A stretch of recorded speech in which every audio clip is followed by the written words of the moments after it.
Hello and welcome to Module 4 of the Flipped Classroom Formula, where we will discuss, learn about, and create content of your flipped classroom that will be in the hands of your students.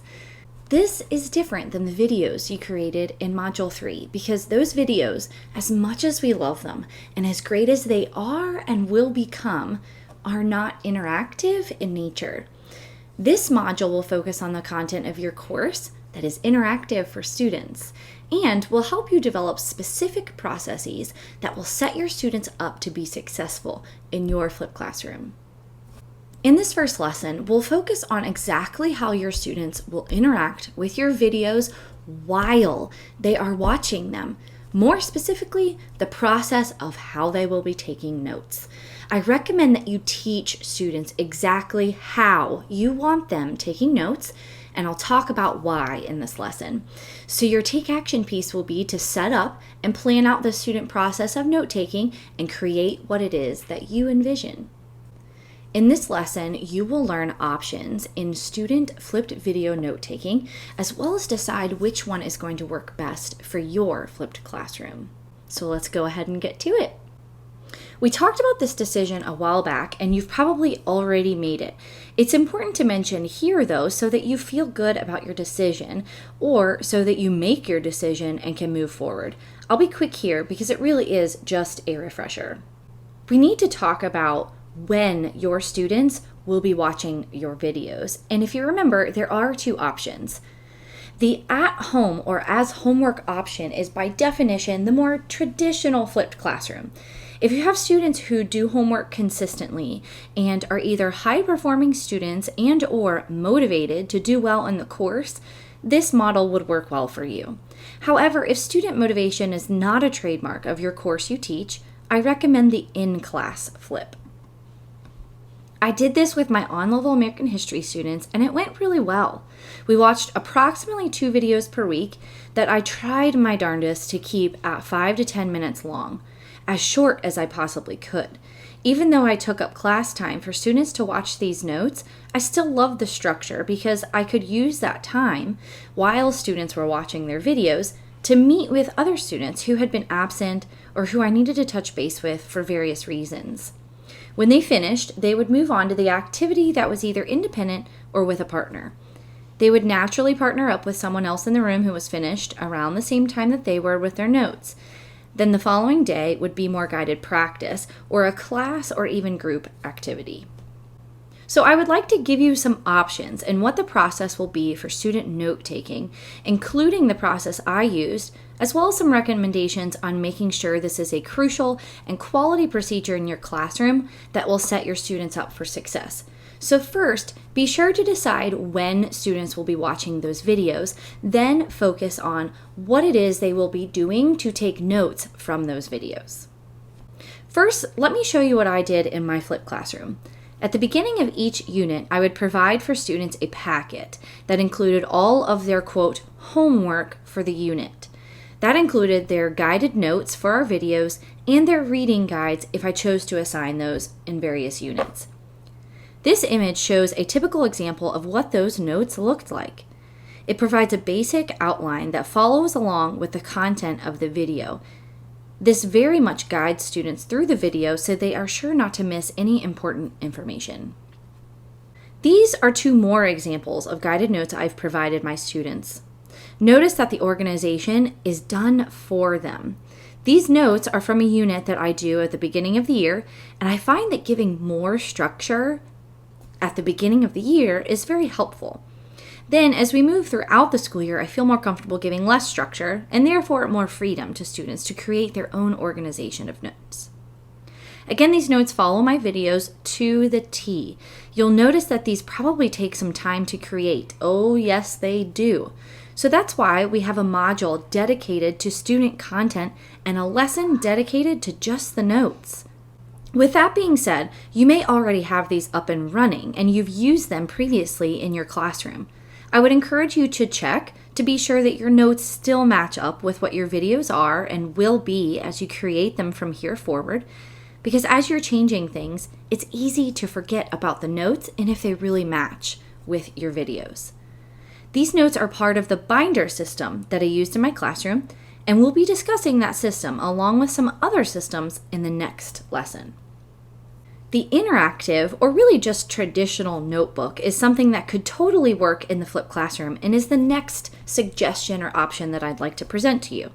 I have not used this in one of my fully flipped courses, but I have used it in other courses where I flipped here and there, and the feedback from even the most reluctant students was actually positive. It forced, which is a strong word in education, but I'm using it here because I mean it.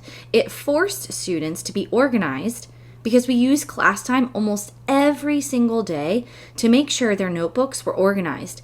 And it was the one place that they did everything for our course that became theirs. It was very personalized and their hands were on it every single day.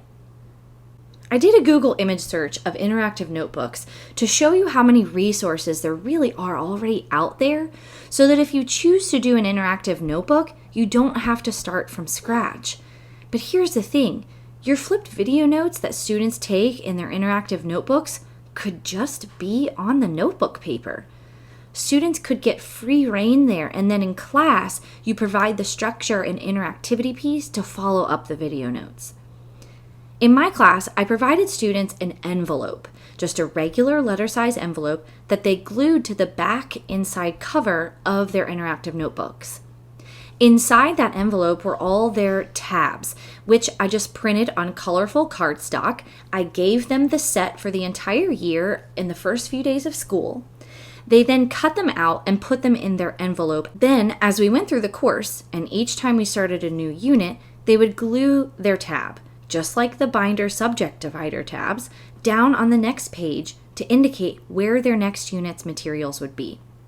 This definitely puts more of the onus on students to create what works for them in their note-taking and enforces those organizational skills. This next suggestion is the one that I have the least experience with, but am most intrigued by. I would say that some of my notes could be considered doodle notes, but there are degrees of structure you could provide for your students here. You could model the doodle notes exactly as you want students to do them in their binder or notebook, and I would envision you doing that up on chartboard or on your whiteboard. Or you could let them have free rein, making sure that you provide some sort of scaffolding. As it is, though, doodle notes could be a very cool component of any flipped classroom. Just another space for students to get creative with and in displaying their thinking. Here's another Google image search I did of doodle notes. Notice that it is very artistic display of thinking on paper. In most cases, I see teachers provide the printout students will use, then students fill it as they watch. If you do in-class flipped notes, you could have a caddy in the center of your tables or in various ideal spots in the room with all the colored pencils, scissors, and utensils, anything that students will need. With the at-home flip model, students will need to have their own materials.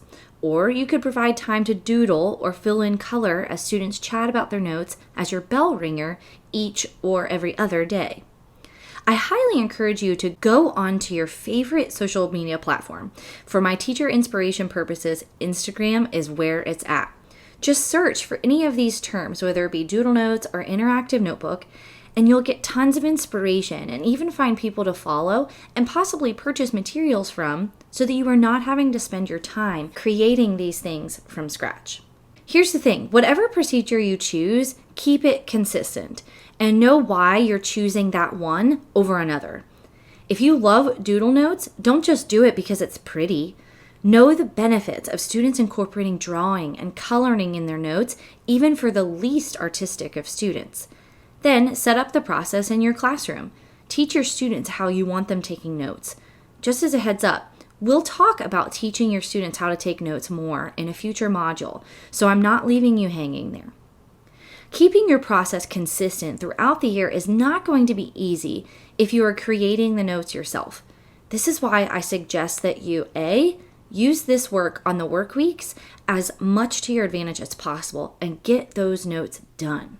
Or B, find someone on Teachers Pay Teachers or somewhere else online that provides those for you, even if you have to pay for them. It's money well spent when you know the benefits of the notes and you save yourself the time and sanity and ability to focus on what really matters in your classroom. One last thing. You've probably gathered this by now, but in the flipped classroom, I do not recommend letting your students have complete free rein on the notes they take. Now, with that being said, I always had one or two students every year that I allowed to have complete free rein because they were high achieving, they spoke to me in private, and we came to the conclusion that that is what was best for them. However, for 99% of my students, they use the structure I provided. The first reason I did this was because, one, it scaffolds note-taking for them. And I knew year after year that my students needed that structure to help them become better note-takers and to be successful in my flipped classroom. And the second reason is because it helped me, because it will help you. When you go to look at every single student's set of notes on a daily or every other day basis, your brain knows what you are looking at and how to decipher if the notes are of high quality or not. It makes it faster. If there's a process that is super effective, makes you faster, and yet allows you to touch base with every one of your students, I'm in. And that's what these notes did for me. And that's it for lesson 1. This is the biggest task of this module, so I want to focus on the take action piece to create your student notes for the first unit of your course. You have the videos made for your first unit by now, so go back and give those videos or slides a quick glance as you are making your student notes, making sure they follow right along with your videos and set your students up for success in your flipped classroom. So in this lesson, you learned about options for student notes and hopefully either have one already or have found one you love and will make available to your students as part of your flipped classroom. So in the next lesson, we'll talk all about what students do after the lesson, and I mean immediately after. So when you're ready, go ahead and click next, and we'll see you in lesson 2.